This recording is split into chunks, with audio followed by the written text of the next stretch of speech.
गोसो थायोब्ला जों देहा सोलेरा बेंगुरा जायाथों मानो जोङो जिकुनु खामानिखौनो मावफुंनो हायो।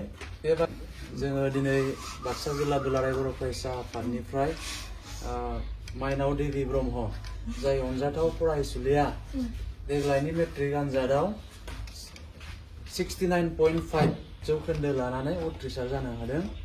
दा बिनानावखौथ' नुदों जानांगौ। बिनानावा बेबायदि मोनसे स्पेशेलि एबल्ड बेबायदि थासारियाव थानानैब्लाबो मोजां जौखोन्दो लानानै सेथि थाखोआव मेट्रिक उथ्रिसार जानो हाबाय। दा बेखौनो जों खौरां लाना फैदों।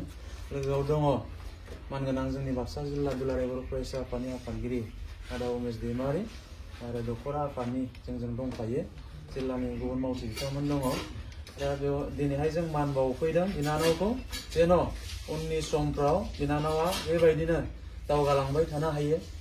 आरोबाव बिनानावा जाहाथे जोंनि बर' समाजनि बा बर' समाजनिल' नंला मोनसे समाजनि जाहाथे थुलुंगा जानानै थायो। जे गोसो थायोब्ला जों देहा सोलेरा बेंगुरा जायाथों मानो जोङो जिकुनु खामानिखौनो मावफुंनो हायो।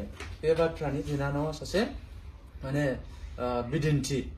दा मानगोनां मथुरा ब्रह्म माने मानिजाथाव बिफा माइनाव देबि ब्रह्मनि आरो ओरैहाय गायत्री ब्रह्म बिमा। दा दिनैहाय बिथांमोना खस्थ'नि गेजेरजों माइनाव देबि ब्रह्मखौ फरायनो थुलुंगा होदों। दा बिनि थाखाय जोङो बिमा बिफा जों बिथांमोनखौबो मान बावदों। बिथांमोनखौबो जोङो दिनै बरायदों। मानोना जोंनि बर' समाजाव जोंनि बिमा बिफाफोरनि जिखिनि गोसो सानस्रि गावनि फिसानि फारसे देहाया बेंगुरा जाबा मालाय मा जानो गथ'खौ सोलोंथाइ होनांगौ।